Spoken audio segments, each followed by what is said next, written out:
be ready in a minute, Ellie. What you got there? Nothing, thanks to Jethro. I just found out that old Gobblejaws ate this whole stalk of Bessie's bananas. I hope he didn't leave any of the peels around for folks to slip on. No, ma'am. Good. He ate them, too. There's one nice thing about Jethro's eating.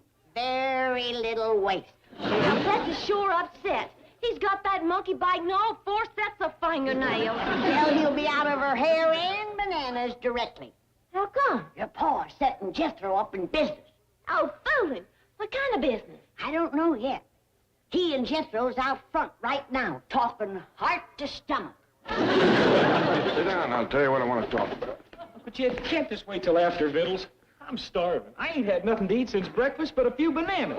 Wait, boy, this is important. Jethro, the time has come in life when you and I ought to sit down and discuss... Uncle Jed, you ain't gonna lecture me about the birds and the bees, are you? I'm a sophisticated international playboy. I know all about that stuff. Well, what I had in mind was... Forget it, Uncle Jed. You can't tell me nothing about the facts of life. Well, that's comfort. Yeah, I'm what you call a swinger. For instance, you know how I used to think that babies come from under cabbage leaves? Yeah, I remember. Well, they don't. They don't. No. That's just a story they tell little kids. How they really get here is where the birds and the bees come in. You see, there's this great big bird called a stork. Don't stop me now. At your age, you ought to be hearing this. Anyways, this stork swoops down and picks the babies up by the diapers and then slides them off the end of their beaks down folks' chimneys. They do. But that's the bird's part. I ain't quite figured out where the bees fit in. Jethro, I sat down here wanting to talk about you going into the business world. Now, I ain't even sure you ought to be let out of the house. Gee, couldn't we save this talk till after Vittles? There's a smell of perfume in the air. Granny's cooking chicken fried fatback. Oh, I know you're hungry, but it's time you was starting to find your way toward your life's goal. Don't worry, Uncle Jed. I can smell my way to the kitchen. Knowing how Jethro eats hot rolls, this don't seem to be enough for 4 of us. Them is for you and me and your pa. Jethro's rolls is in the oven.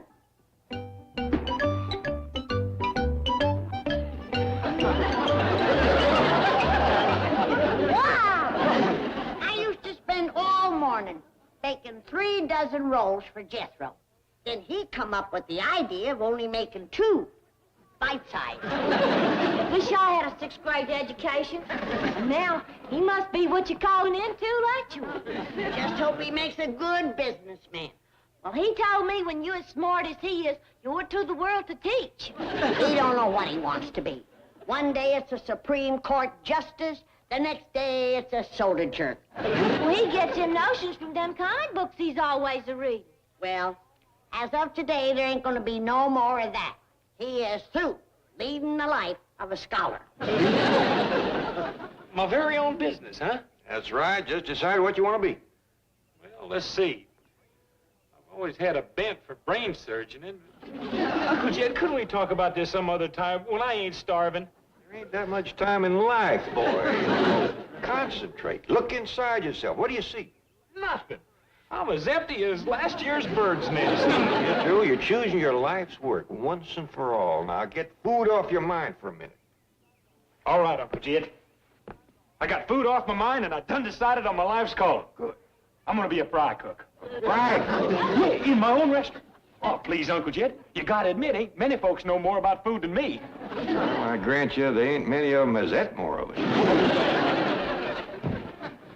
I hope you two are through with your talk.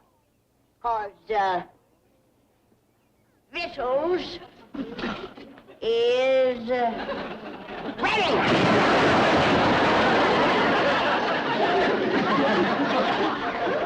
Well, these ways he ain't a finicky eater.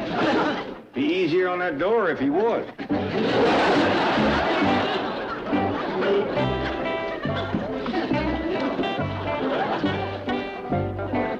That's the 3rd set of hinges he's going through this week. Just hope my pots and pans hold out till he starts to work. Well, it'll be pretty soon now. He wants to open a restaurant. You mean serve victuals for money?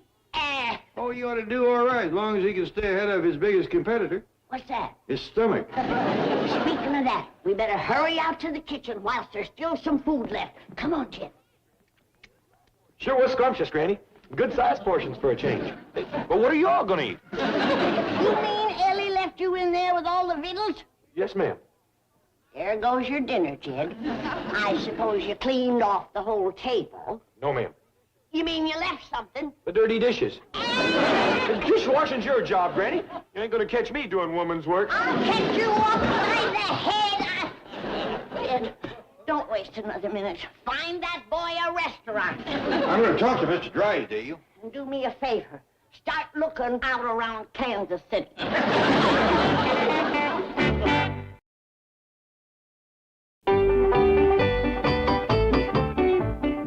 Chief, please try to look on the bright side. Where's the bright side of spending $200,000 of the bank's money? It's Mr. Clampett's money, and besides, Jethro might make a big name for himself at the restaurant. Yes, as a customer. Talking about eating up the profits. Not that bad. What do you mean? There are only two places I know of that can cook enough for him. Granny's Kitchen and the mess hall at Fort Ord. Hi, Miss Jane. Mr. Drysdale. Thanks for coming by. Granny! Howdy, Miss Jane, Mr. Drysdale. How you feeling? Don't ask. You're looking awful poorly. I'm gonna fetch you up a great big dollop of catfish liver oil. No, Granny, absolutely not. May I just have a glass of water? You betcha, right away. Back in the jiffy.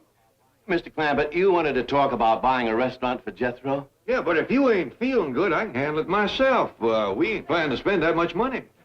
Really? Oh, shucks, no. $200,000 at the outside. Might have that much on me. What? Where's Granny? Mr. Clampett, you shouldn't be carrying around that much money in your pocket. Well, I tried putting it in my boot, but it made me walk lopsided. Mr. Clampett, you stand to lose your entire investment buying a business for that big Jethro. Well, I got it to lose. Besides, he's more or less got to be his own boss. I don't know anybody else that hire him. I know of a slightly less expensive venture that Jethro would excel in. Yeah, what's that? Well, it's a profession that's crying out for new faces. He'd be self-employed, outdoors a lot, and wear a fancy uniform. That sounds like something he'd like. He'd be a wonderful organ grinder. Oh, I don't know. He ain't never showed a whole heap of interest in the field. Well, it's much cheaper than starting a restaurant, and you already have the monkey. I hear that. Bessie ain't gonna work with Jethro less than he's on the leash, and she cranks the organ. Forget it, Ellie. Granny ain't gonna want him hanging around street corners all day nohow. Besides, he says he's gonna be a fry cook. I know. Have him to come down. Yes, sir, Pop. I'm sorry I took so long. I couldn't find a glass. Thank you. You're welcome.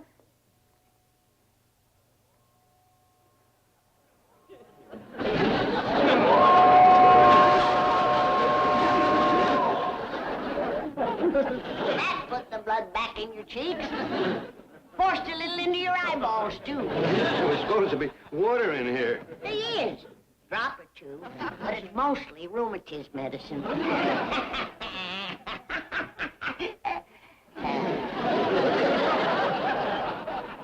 Well, you said I could keep a little around the house for medicinal purposes. How much do you call a little?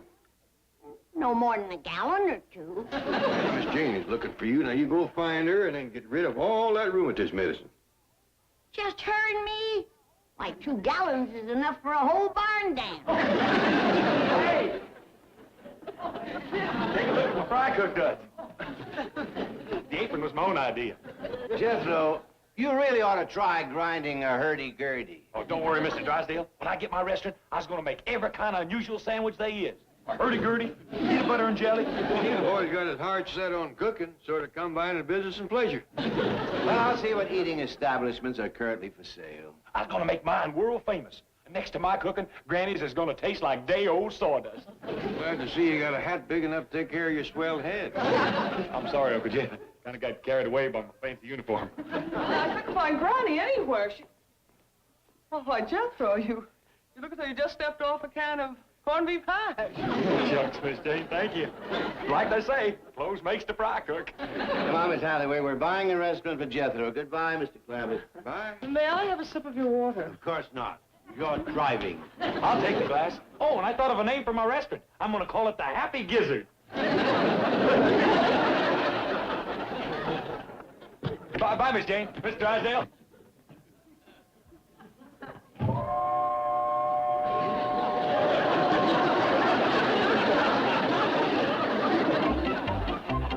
Uncle Jed, where's Granny and Ellie? I want to show them the new restaurant Mr. Drysdale got me. I'll hurry him along. Where's the rest of your chef's outfit? Got it in here. Didn't want to get it smudged. Granny said she'd be right out. She had to bring something from the kitchen. Here she comes now. Granny, where are you going with all that stuff? Mr. Drysdale said my restaurant was fully equipped. Besides, even if it wasn't, he said it's right at Restaurant Row. I sure don't want to show up there with a bunch of beat-up old junk like that.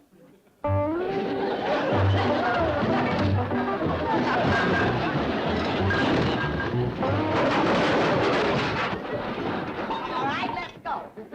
But when you are in desperate need of a buzzard egg cooker, don't come crawling to me. Granny, Mr. Drysdale said the restaurant already has everything they need. Besides, in a city the size of Beverly Hills, they almost got to have a buzzard egg cooker. Everything but a cook. That's me. I'm a first-class, full-fledged fry cook. Cook. Ha! The one time you tried to fricassee a chicken, you left the feathers on it. Yeah, Granny. As I recall, them feathers was the tastiest part of the meal. That ain't gonna happen again, because I got me the biggest, fattest cookbook I could find. Yeah, and I've been looking at you, big dog, and it's all rotten French. Of course it is, stupid. All the great cooks of the world is French. That done it now. You've gone too far. Yonder's Restaurant Row. Look at them fancy places. He's enough to make your eyes pop out. Don't look now, but we've created quite a stir ourselves. I know, Granny. I believe it's because seeing a happy family like us brings out the best in folks. Notice how they smile as we go by? Some of them even laughed out loud. Charming, ain't it? I'm sorry I clobbered you, Jethro. You're part of my family, and I love you. From now on, I'm going to protect you from pain and see that nothing hurts you. Oh, come on, Granny. Will you knock off the mush? I'll not get you. Look at there. Maybe that's your restaurant, Jethro. Wow! I bet it is. Oh, that ain't it. My number's 1836. Yonder might be it. Oh, that ain't it neither. There's a beauty. Oh, that ain't it. How about that one? No, I'm gonna pull down this side street and turn around. Hey, will you take a look at that dump? I've seen better-looking chicken coops. Boy, That place wouldn't make decent-looking firewood. boy, that's your restaurant. I bet it's plumb elegant inside. They've seen it. They're coming back. Please tell Jethro you made a mistake, that you'll find him something better. Are you kidding? How many restaurants in this town rent for $35 a month? Howdy, Miss Jane, Mr. Drysdale. Come in. Oh, I know you're gonna love this place. I'm just nuts about it. That explains it. A body would have to have a bend in the brain to buy this dump. Hurt his feelings. This place has got everything. Oh, electric light, running water, there's even a griddle. Look at this, it's all ready to go. It is? Yeah, there's almost half an inch of grease on it. All right, Jethro, the rest is up to you. You've got a beautiful little spot here, loaded with atmosphere. Goodbye, Mr. Clavitt, Granny. Oh, no need to thank me. It's been my pleasure. Bye-bye. Don't say nothing to Jethro, but this place ain't worth no $200,000. Beverly Hills property comes high, but it does seem for that kind of money they ought to throw it in glass for the window. Probably that newfangled air conditioning that folks out here's always bragging about. Boy, Paul, this restaurant sure had a strange sounding name before. Look at this sign I found outside.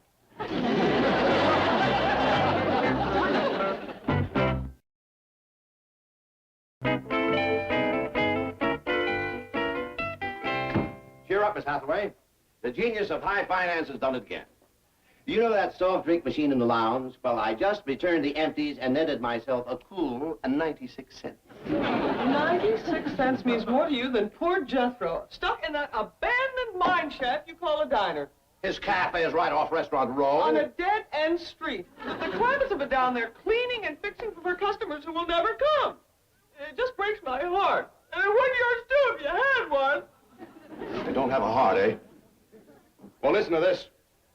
I know how hard it is to get a new restaurant going, so I've offered transportation there and a bonus to every bank employee who eats lunch at the Happy Gizzard. Oh, Chief, I'm sorry. I didn't know that. That's a wonderful gesture. I know on the surface I seem a completely hard and practical man. But deep down, I'm just a sentimental old fool. Miss Hathaway, Yes, Miss Murray. have you heard the latest bonus plan from old Lick Penny? He's referring to him as Mr. Drysdale. What about that bus he's got to take his employees over to some new diner at lunchtime? I know. Free transportation. Free.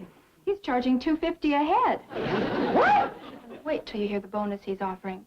He's giving us 10 extra minutes for lunch. Is that all? I hope so. He's making up the time by taking away our morning coffee break. You gonna say something to, Right. Old Lick Penny. By now, Jethro ought to have his restaurant all stocked up and open for business. Yeah, it didn't take long cleaning it with all of us pitching in. I bet your Granny's happy not having him here for meals no more. What's for supper, Granny? Nothing.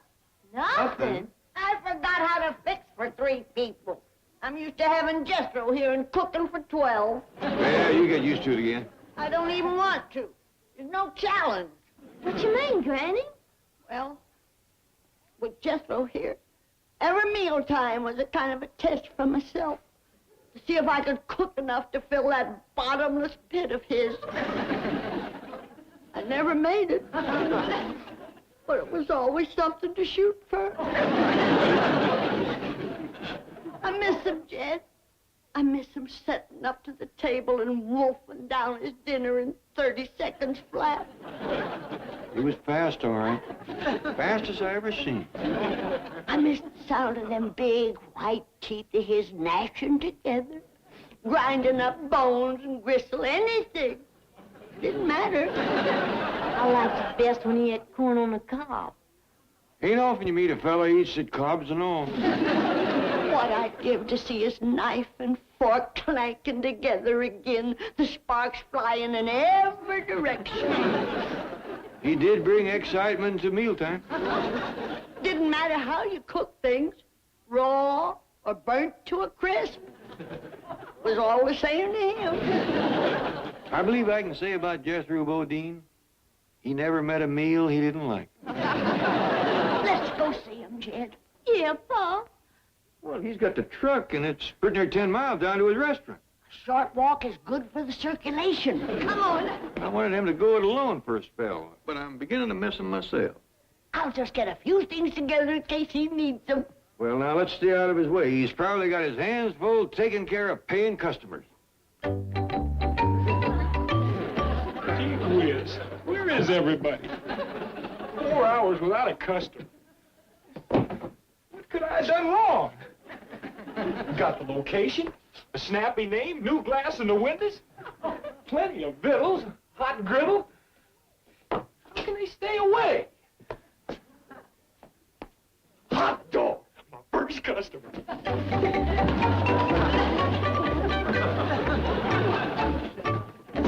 Hi, and welcome to the Happy Gizzard, also known as the Chitlin Club. I'd like to use your telephone. Have you a reservation?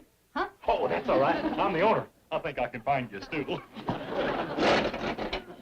Out here and get ready for some good eating. Look, Duncan Hines, I just want to use your telephone. Oh, okay, but first you got to order something. I'm not hungry. Oh, wait till you see the menu. What do you say now? Like a 6th grader did it. Thank you. But the menus is only the beginning. I can cook anything, strange or exotic. The sky's the limit. How about a bacon, lettuce, and tomato sandwich? Okay, I'll have one of those. Coming up. See, I got me a French cookbook.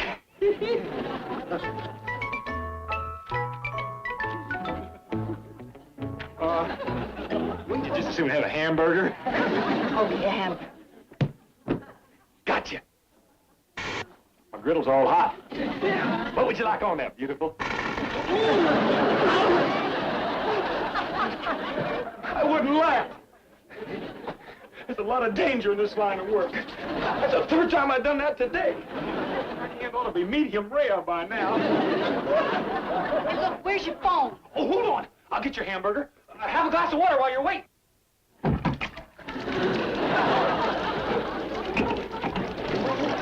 I gotta find something small enough to plug up the pipe. How about your brain? I got it, a carrot.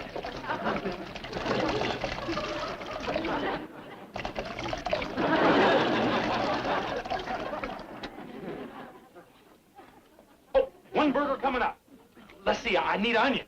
Where are the onions? The onions. There the rascals are. I'll get them.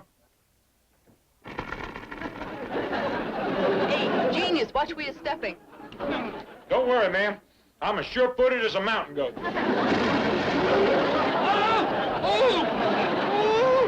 Doggone, my best hair. My soul's done been fried to a crisp. Didn't do my foot a whole lot of good neither. You wait right there now. I'm gonna get them rascals.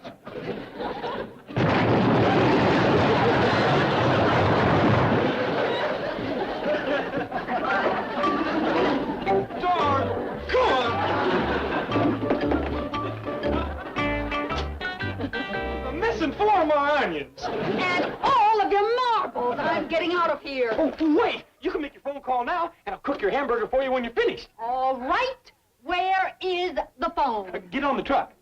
Truck! I want to use your phone. You can, but I gotta drive you up to my Uncle Jed's. I ain't got one here. Oh! Forget it.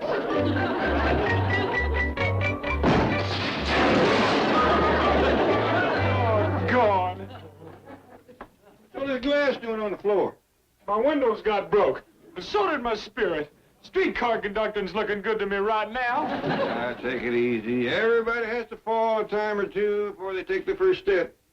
I will grant you, you appear to have stumbled more than most. I don't even feel like cooking for nobody now. I don't even feel like eating. That is serious. It was a good thing we decided to happen by. Hi, Granny, Ellie. We were just in the neighborhood, and we decided to look in on you.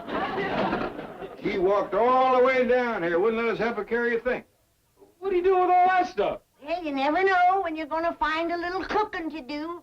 And I'd hate to be caught without my own tools. You can relax, Jethro. She even brung along a buzzard egg cooker.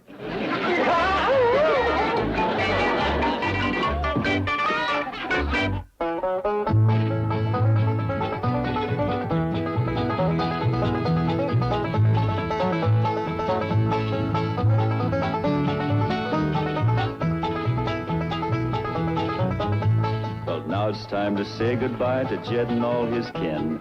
They would like to thank you folks for kindly dropping in. You're all invited back next week to this locality to have a heaping helping of their hospitality. Hillbilly, that is. Set a spell. Take your shoes off. Y'all come back now. Here?